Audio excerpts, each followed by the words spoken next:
morning. Thank you for being here. My name is Mike Distilio, and I am currently the Director of Student Registration, Community Outreach, and Data Technology.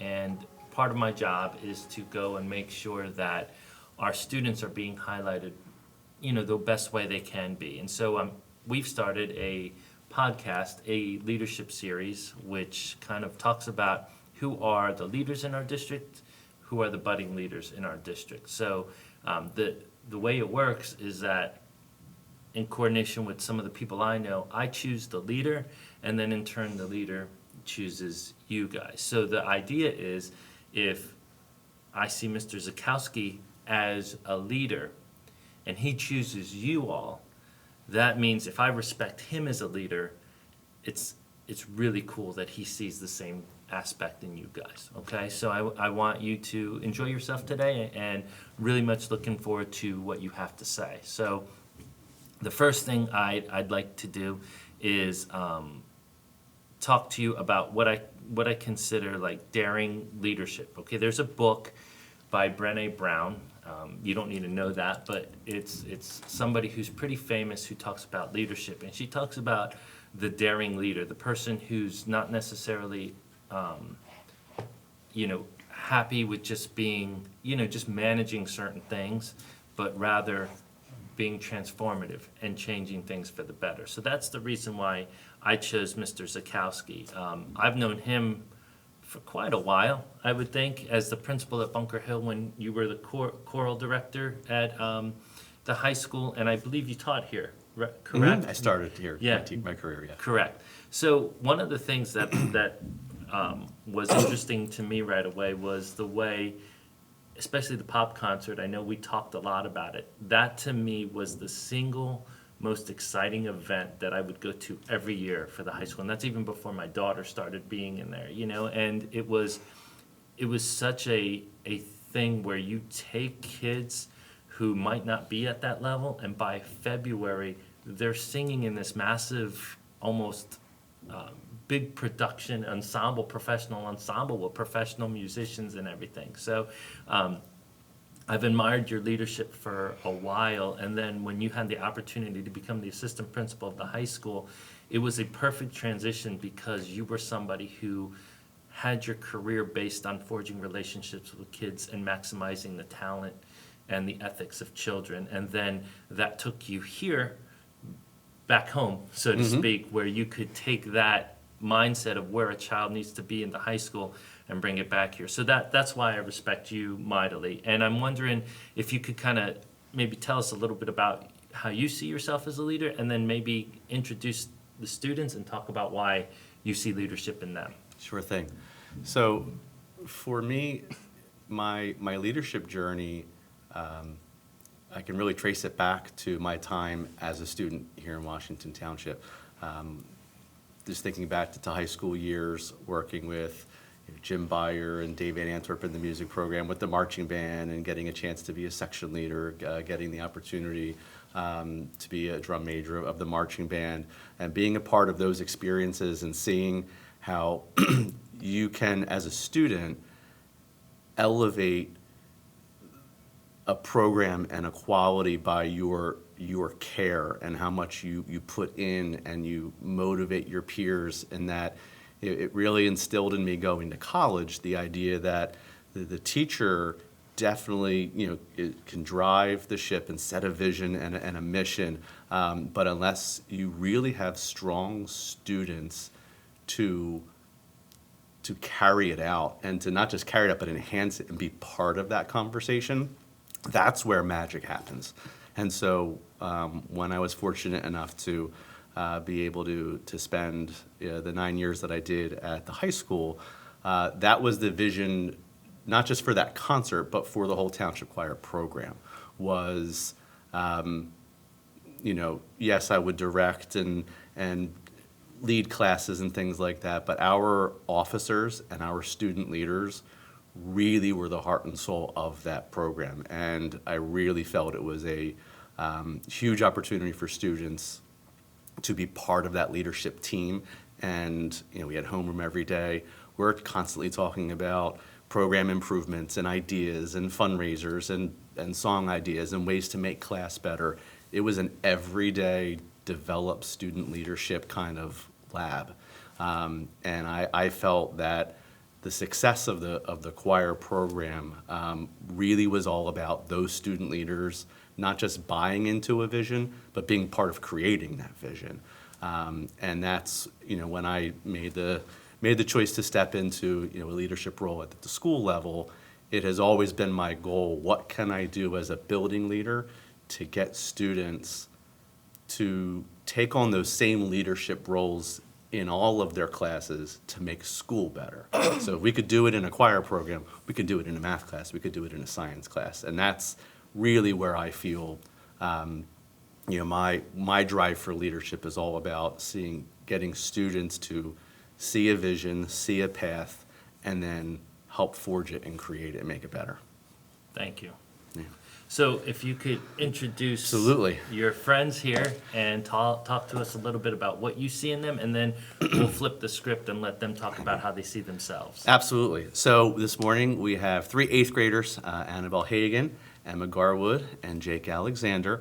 And I've seen these 3 students develop some really, really strong leadership skills in a variety of ways. We have drama club represented here. We have the morning announcements represented here. We have chorus represented here. Outside of school, we swim, we play soccer. That there are these activities and these loves that you have in your life, of things that you're really passionate for. And what I've seen from these students is it's something that's sometimes hard to put into words, but when you just say the phrase, they just get it. They just get it, that when you have a conversation with them about something that needs to be done or a job that needs to be fulfilled, or just, hey, I need you to take five kids and do this. I know that Ms. Lesso, Mrs. Campanini, they don't have to worry about if it's going to get done or if it's going to go well, if there's going to be any issues, because they know that it's just going to happen. So that was really the main reason that I chose the 3 of you. It was a poise and a mindset and the way that you just approach things. You could just tell that you get it. And that's something that is really powerful. And when we can help develop that and nurture that, really, really cool things can happen. So I know, for example, Annabelle and Miss Lesso has mentioned how she needed help restructuring the morning announcement jobs. Can you talk about that? How did she approach you for that, and what was your thinking about that? Well, she emailed me about it because she told me she wanted to make it so there was more chances for people to have jobs throughout the day. And I asked her if she wanted to add anything else, and she said we can add another job. And how I thought of it was how many students, I think there's 16 of us, so if we had 16 jobs, then every day somebody would have a job, and that's how I structured through it, and I made sure that everybody had a job every day, and that's how I went through it. And why did you feel that, in terms of did we have to add extra jobs, or did you come up with more opportunities, or were there already 16 jobs? We had to add an extra job just so we could have one, and she said that we could, she gave me the job and I just added it, and I just added what she wanted, and that was it. I just made a whole sheet of all of us for all our stuff. And so when you go in every morning, and you guys are both in the Yes. announcements, if Emma, you want to speak to this too, when you guys walk into her room in the morning, does Miss Lesso have to explain everything that has to get done, or do you guys you come in and you just go? Yeah, so it's on the board, so she never has to tell us what to do when we come in. We walk in, we put our stuff down, we look up at the board to see our jobs each day, which switch. There's I think 8 days. I think Annabelle added 2 days. So we know what to do, and we all have a task, and we get that task done so that it's ready by when we have to go on. Yeah. So some of you get off the bus at 8:10. Some of you are dropped off, right? Some of you come in off the bus, and by 8:15, you have an entire TV show ready to be distributed, produced, and it's all student led every single day. Yeah. That's incredible. That's really, really cool. I don't know, you realize how cool that is. That is so student-led, and you guys all have your jobs, and you come in. Jake, talk to us a little bit about, chorus and swimming, and I know especially with your summer team and stuff, about the idea of just being relied on by your coach or your teacher to just be that person. What does that look like for you? So every year we have a banquet after the swim season is over, and it's a celebration of like what the achievements that we've gotten done over the year. And every year awards go out for people that suit that award. And I think 2 years ago I got the leadership award. Last year I got the leadership award. And that was basically the coaches picked one person from the whole team that was suited, like a leader on the team despite their age, and the coaches could really rely on them. And I feel like I really try to display that through like listening and like constantly going on the intervals and stuff. And I feel like a leadership role in swimming is really important when it comes to practices. And you need someone that could constantly be like knowing when to go, listening to coaches, know what we're doing next. And I feel like I really try to be that person, and I really try and like help out my coaches and my peers in the lanes. So It's very, very cool. Thank you for sharing. I like how you kind of referenced the importance about listening. A leader isn't just somebody that makes a decree and says, this is what you're going to do. A really good leader actually listens, and then uses what people say to kind of help drive decisions too. Sometimes a leader has to make decisions that aren't so popular, because they've either been around for a while or they have more training. But by and large, listening to what people have to say is an important facet. Right? Good job. All right, so I want to kind of talk about this Orchard Valley Panther Pride acronym, which is positivity, respect, integrity, determination, and excellence. And one of the things that, I was a middle school principal. You might not know this, like 7 years, and then before that, like 15 years as an assistant principal in another school district. So for about 20 years, I've been kind of in charge of a middle school up until recently. And I'm very well aware that when there's an identity in the middle school, because middle school is hard, it's really, you're going to find that like this is a really tough time for people. They're figuring out friends, they're figuring out who they are, who they want to be. You guys just happen to figure it out, but a lot of peers your age aren't where you're at, And I realize what Frau Berry and Mr. Z are doing, which is something that me and Dr. Maselli and Ms. Agassi have tried to do, is create that sense of what it means to be a Panther, what it means to be a Bulldog, what it means to be a Razorback, right? So what does it mean to be an Orchard Valley Panther? And you guys have come up with an acronym about positivity, respect, integrity, and determination and excellence. And I think that's fantastic, because when you walk down the street or when you go somewhere, you have those 5-6 qualities that kind of talked about how you conduct business, at least here at the middle level, right? At least in your school. And if you're going around, like if you go to ShopRite, say, well, you should be doing the Panther Pride because you're a representative of the school. We both live in town. I think there was one time I saw you either at the park or at ShopRite or something, but I expect Mr. Z to exhibit those qualities at the park, at ShopRite, when I see him, because that's why I like him, and I carry that out. So we'll start with Annabelle, since you're right in front of me. Sorry, you get the seat right in front of me, but of those 5 things about Panther Pride, where do you see yourself mostly as the leader with that?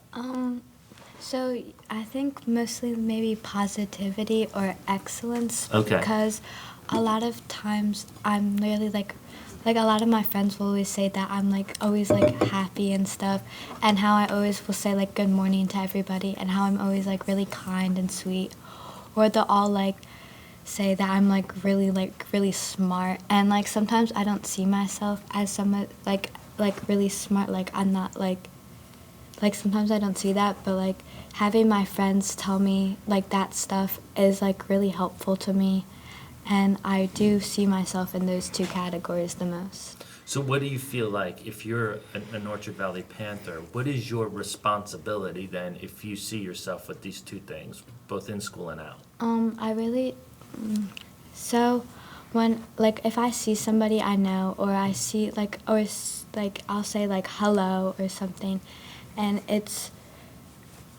like, I'm always just trying to be, like, kind and, like, the best version of myself when I'm, like, walking around school or just walking around, like, the district or anything else. Outstanding. Thank you for sharing. All right, Emma, how do you see yourself with those five? I think I represent determination the best. Interesting. Go ahead. When a problem like comes up and I have to like, if I'm like set on that goal, I have to find a way to solve that problem. Like there might be like a time limit I have to set that problem for me to reach my goal. So like by having like determination, I feel like I can let others see that I have determination, and then might want to make them have determination and like strive for their goals as well, like even if a problem comes up. Very good.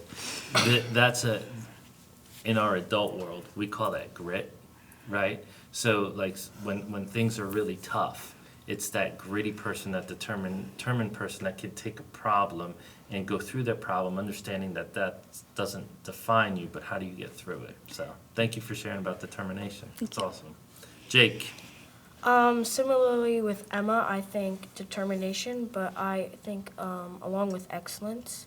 And I believe that they go hand in hand a lot, especially with work ethic, because in determination you have to have grit, like you said, and work ethic. And I think my determination to have good grades and be principal's list or honor roll is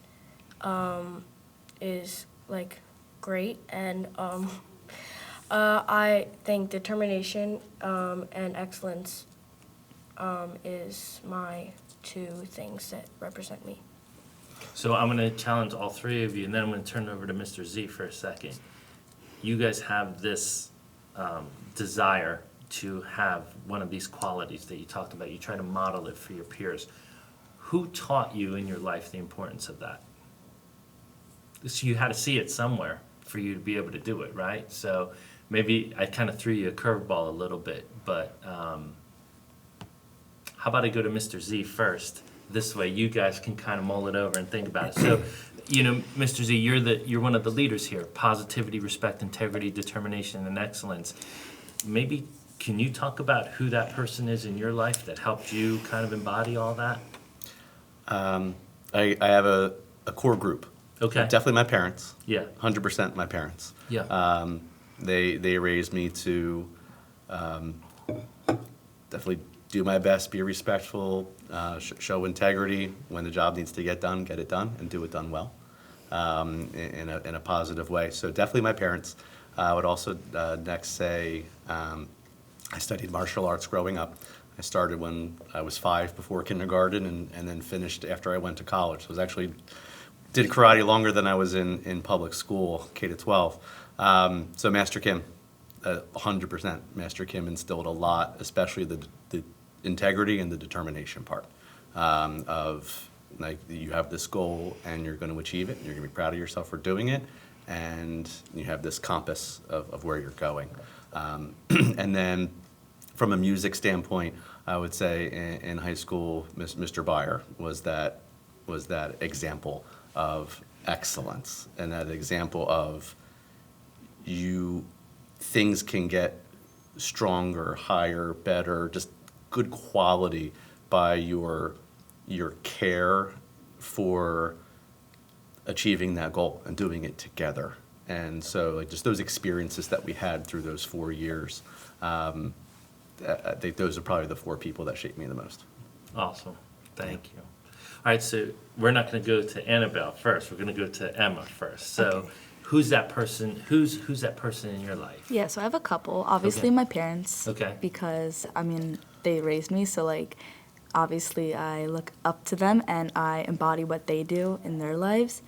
The people that I do, like, summer at Pittman Theater. Okay. So, obviously, like, the directors there, they showed me, like, how to, like, solve some of the problems that you can encounter, like, when you're backstage or on stage and all that stuff, like improvising. Yeah, and Miss Lesso and Miss Campanini, obviously. Yes, I know them personally too. I would concur with you on that. Jake, we'll go to you and then Annabelle's last.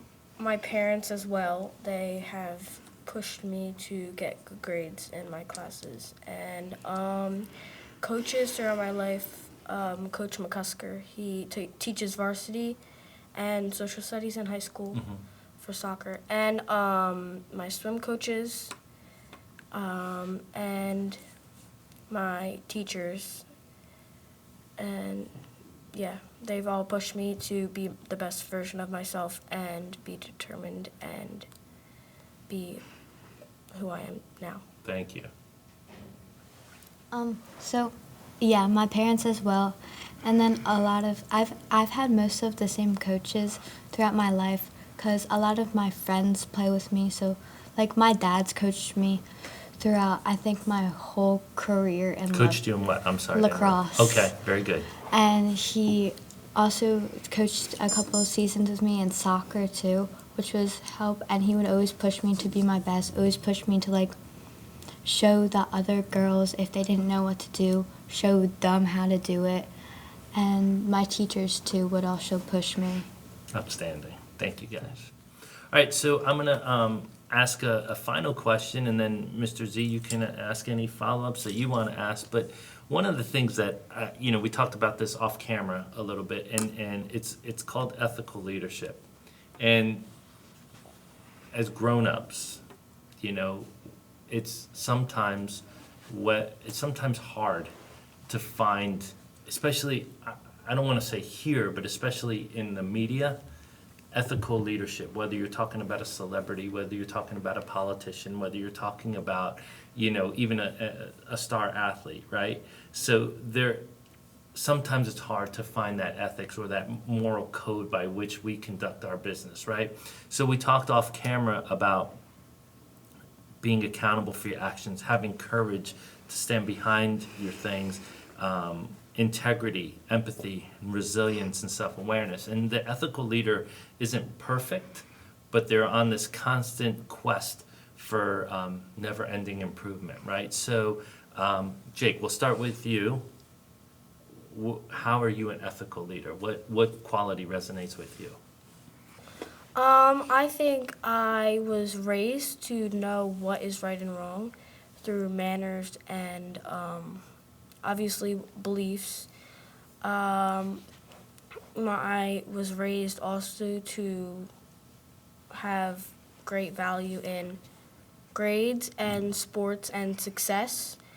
I try to not be a leader that speaks out and tells my peers what to do. For example, on the soccer field, I try not to be the person that is telling the team what to do or saying hey, go here, I'll pass you the ball. Or I tried to be the person, a role model, so that my peers can look at me and say, he knows what to do. Look at him, he knows what to do. He's on task. So I try to do that, and I try to obviously portray a good leader through my beliefs and ethics. Outstanding. Annabelle. Kind of like what Jake said, I was also raised to know what's right and wrong, and how I try to be a leader, like he said, on a field, on any kind of sports.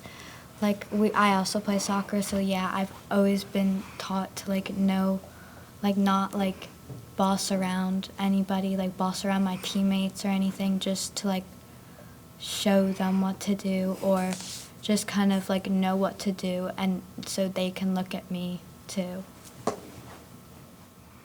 Thank you. I think that like having accountability is a great one. When you make a mistake, I think owning up to it is like what really like sets you apart as a leader. I like what you're saying, right? You have Yeah. self-accountability, Shows right? humility. Yes. Did you want to add anything, or did you want me to pass it over to Mr. Z? I think I'm good. Okay, Mr. Z, like, how do you find yourself in that, and then like take that further, and then maybe kind of expand on that a little bit?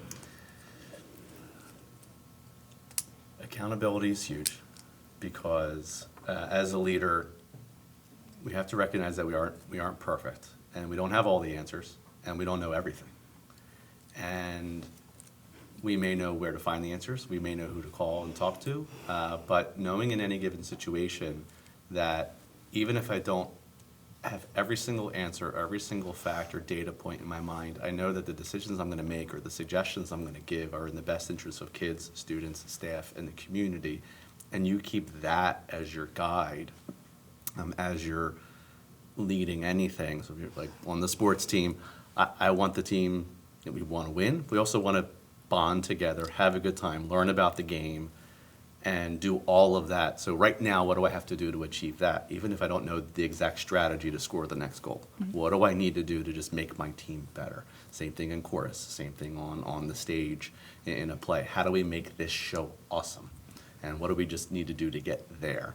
So that accountability of, if I make a mistake, I'll own it and I'll improve. And I like what you said about it's not perfection, but it's that never-ending pursuit of improvement. That resonates a lot with me. Because I mean, I learn something every single day here about our students. I learn something every single day about our staff, about good practices. Every day we're learning. And so it's kind of like that adage, the older you get, the more you realize how much you don't know, right? And that pursuit of, all right, I need to keep digging in more and keep learning more. And I think that's a really, really important part of leadership, so that you don't get stuck in one snapshot of a philosophy or a snapshot of understanding your whole life of this is what it has to be or this is what it's always been. That phrase, it's more of, all right, this is what we did and this worked in this time. What do we need to do tomorrow? What do we need to do next year to keep getting better? And I think that's one of the things I see in the three of you is that, Jake, when you said you're not someone who is the outward vocal leader, and I think that's really, really good that you recognize that in yourself, that you don't have to be the, hey, everybody, let's do this. You don't have to be that person, that they see you and they see the three of you as, well, whatever they're doing is what I should be doing too. You're the role model, you're the example. And, that leading by example is very, very powerful, because sometimes there are just teammates or people in the group, whatever group you want to talk about, that just are a little unsure. What do we do next? I don't know where to go from here. And as long as they have those examples to follow, you don't even have to say anything. Like, you have people that look at you and follow you, and you don't even realize it, or you might not realize it, that they're even following you. There'd be someone, that sixth grader in the play, right, that you've never even spoken to before, but they go, oh, look at those eighth graders, this is what they do, and they're the ones that are the leaders. I want to be like that in 2 years. And that just keeps getting passed down and passed down every single year. That's really powerful. Right. And that's why you guys, Orchard Valley is kind of on a tipping point in a good way, right? Where you have leaders like you who understand the ethical leadership, who understand the Panther pride, and what's happening now is it's going to become infectious for years and years, and then there's an accountability piece that Mr. Z and Frau Berry are going to be able to keep with the kids, especially those sixth graders that come in even after you're gone. Okay, that's all the questions I have today. I just I want to thank you guys immensely for being here. Thank you for being courageous to speak to us today. Thank you for being a courageous leader.